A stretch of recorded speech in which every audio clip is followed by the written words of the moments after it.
ناظرین گرامی، حضرت موسیٰ علیہ السلام کی والدہ نے جس صندوق میں آپ علیہ السلام کو بند کر کے دریا میں بہا دیا تھا، اسی دریا سے ایک نہر فرعون کے محل کو جاتی تھی۔ تو اللہ کی قدرت یہ کہ فرعون کے محل کو جو نہر جاتی تھی، اسی نہر کی طرف صندوق کا رخ موڑ دیا گیا، اور موسیٰ علیہ السلام جن کو فرعون برسوں سے تلاش کر رہا تھا اور انہی کی تلاش میں ہزاروں بچوں کا قتل بھی کروا چکا تھا، وہ خود فرعون کے محل آ پہنچے۔ جب فرعون نے کوتوال کو بولا کہ اس بچے کو قتل کر دیا جائے، یہی ہے وہ جو میرا دشمن ہے، تو حضرت آسیہ رضی اللہ تعالی عنہا نے فرعون سے اس بات کی گزارش کی کہ اس بچے کو چھوڑ دو، جیسا کہ اللہ تعالیٰ کا ارشاد ہے۔ اور فرعون کی بیوی نے کہا کہ یہ آنکھ کی ٹھنڈک ہے میرے لیے اور تمہارے لیے، اس کو قتل نہ کرو، ممکن ہے یہ ہم کو نفع دے یا ہم اس کو اپنا بیٹا بنا لیں، اور وہ سمجھتے نہ تھے۔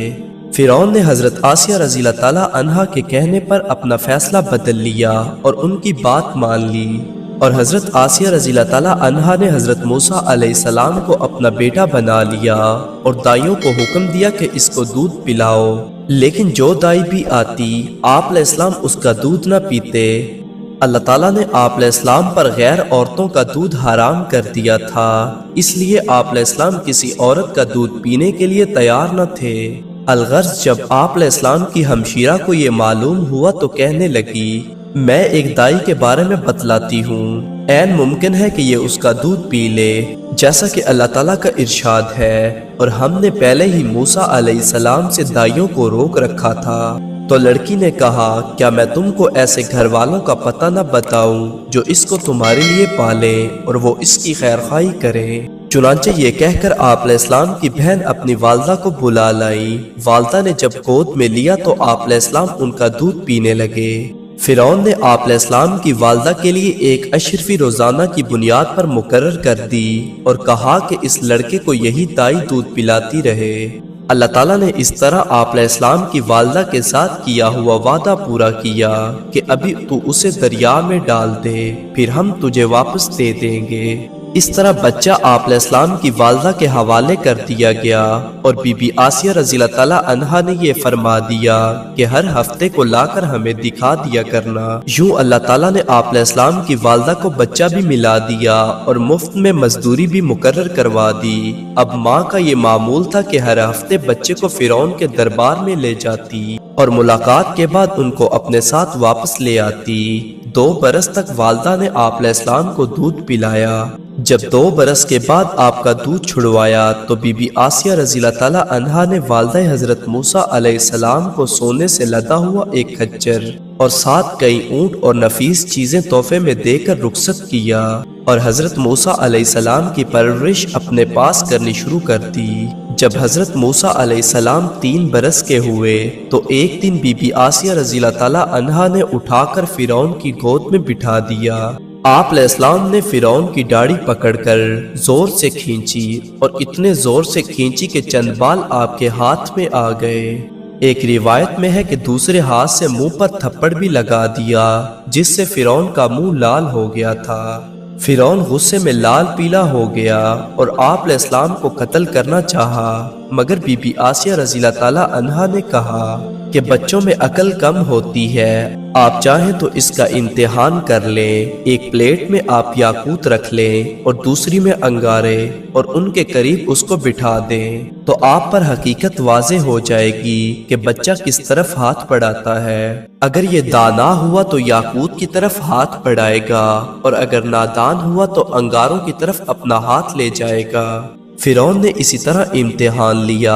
حضرت موسیٰ علیہ السلام نے اپنا ہاتھ یاقوت کی طرف بڑھانا چاہا تو اللہ تعالیٰ نے فوراً حضرت جبریل علیہ السلام کو بھیجا، تو انہوں نے ان کا ہاتھ پکڑ کر انگاروں کی طرف بڑھا دیا۔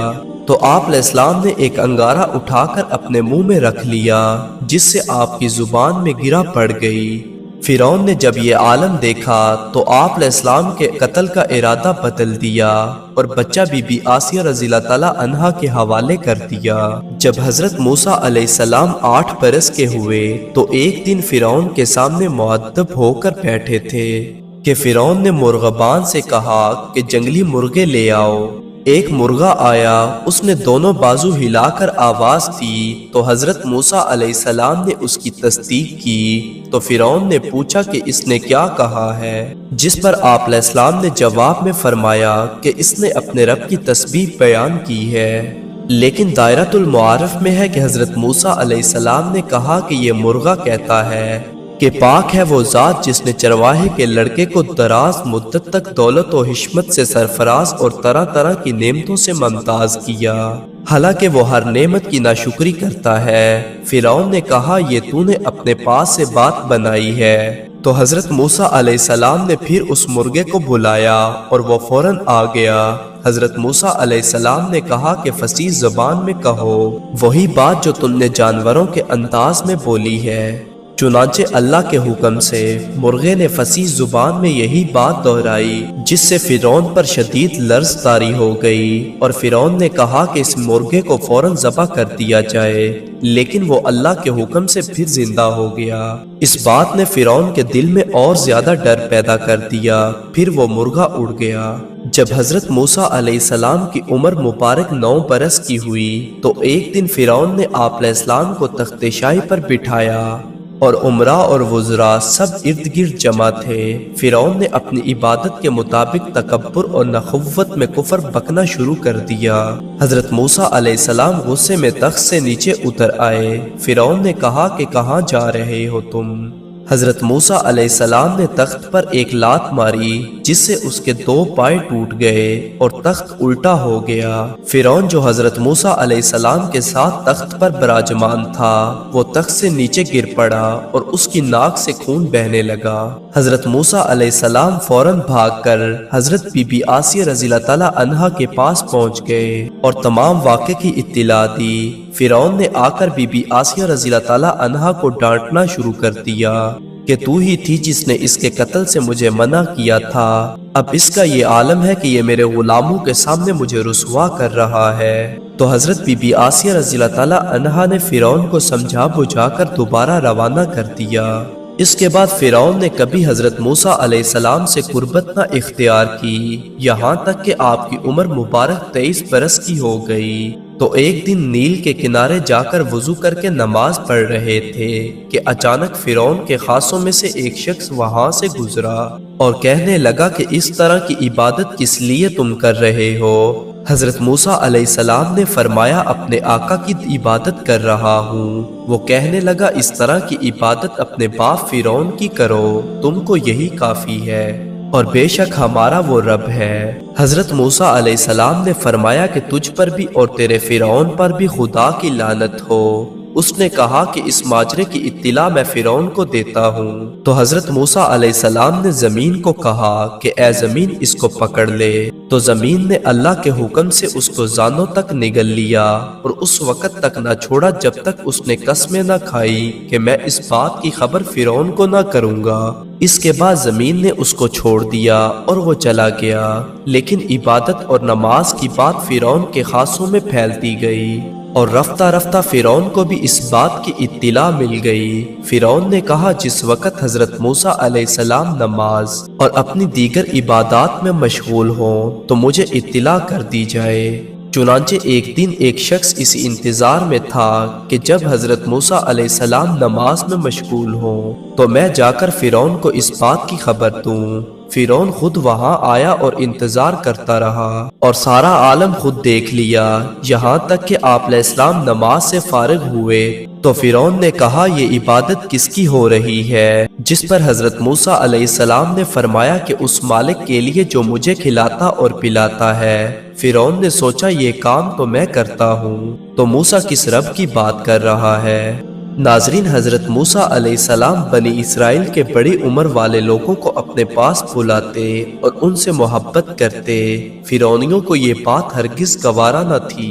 ایک دن بنی اسرائیل کے سرداروں کو جمع کر کے پوچھا کہ تم لوگ کب سے فرعون کے عذاب میں گرفتار ہو؟ تو انہوں نے کہا کہ بہت مدت سے گرفتار ہے۔ کہتے ہیں کہ حضرت موسیٰ علیہ السلام تک 12,000 لڑکے بنی اسرائیل میں قتل ہو چکے تھے اور 90,000 حمل گرائے گئے تھے کہ کہیں وہ لڑکا نہ پیدا ہو جائے، لیکن یہ سب تدبیر تقدیر الہی کے مقابلے میں ہرگز کام نہ آئی۔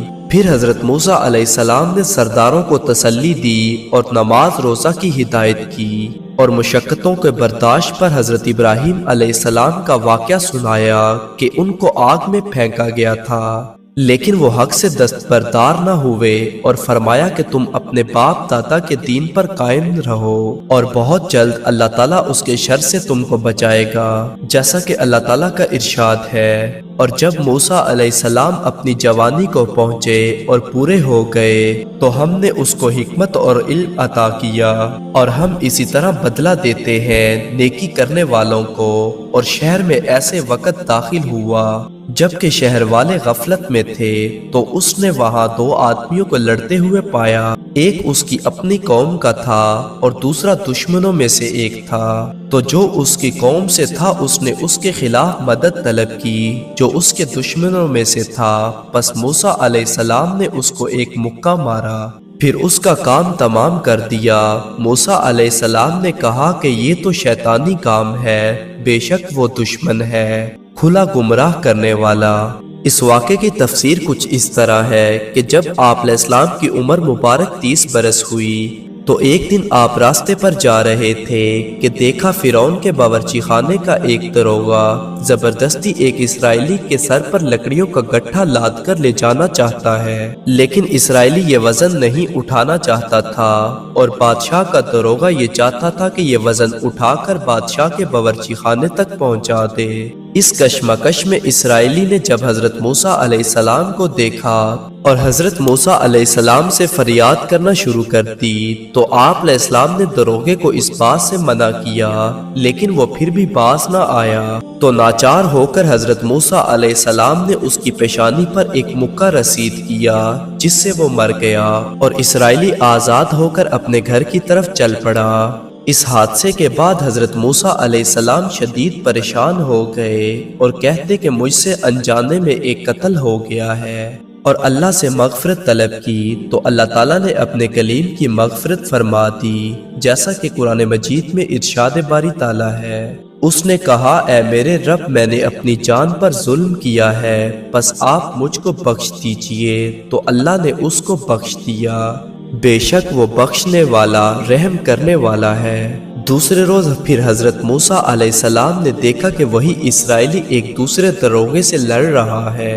آپ علیہ السلام نے پہلے تو اسرائیلی کو ڈانٹا کہ بے شک تو سری بے راہ ہے، اور پھر چاہا کہ داروغے کو پکڑ لے، لیکن اسرائیلی سمجھا کہ آج میری باری ہے، تو کہہ اٹھا کہ موسیٰ جس طرح کل تم نے ایک داروغے کو قتل کر دیا تھا، آج مجھے مارنے کے درپے ہو گئے ہو۔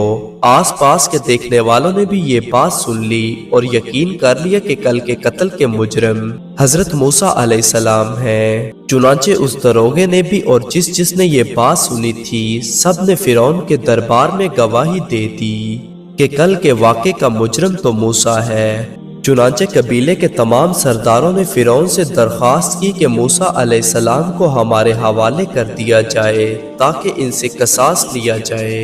اس مجمع میں ایک ایسا شخص موجود تھا جو آپ سے محبت بھی کرتا تھا اور آپ کا خیر خواہ بھی تھا۔ وہ شہر کے اس کنارے سے جہاں حضرت موسیٰ علیہ السلام کے قتل کا مشورہ ہو رہا تھا، حضرت موسیٰ علیہ السلام کے پاس دوڑتا ہوا آیا اور کہا کہ اے موسیٰ، اہل دربار آپ کے قتل کے متعلق مشورہ کر رہے ہیں، آپ یہاں سے جلدی چلے جائیں، میں آپ کی خیر خواہی کر رہا ہوں۔ تفسیر کشف الرحمن میں ہے کہ اس نے مشورہ دیا کہ آپ علیہ السلام مدین چلے جائیں۔ چنانچہ آپ علیہ السلام نے اس کے مشورے پر عمل کیا اور جس حال میں تھے اسی طرح بغیر کسی انتظام کے فوری طور پر مدین کی طرف ہجرت کرنا شروع کی۔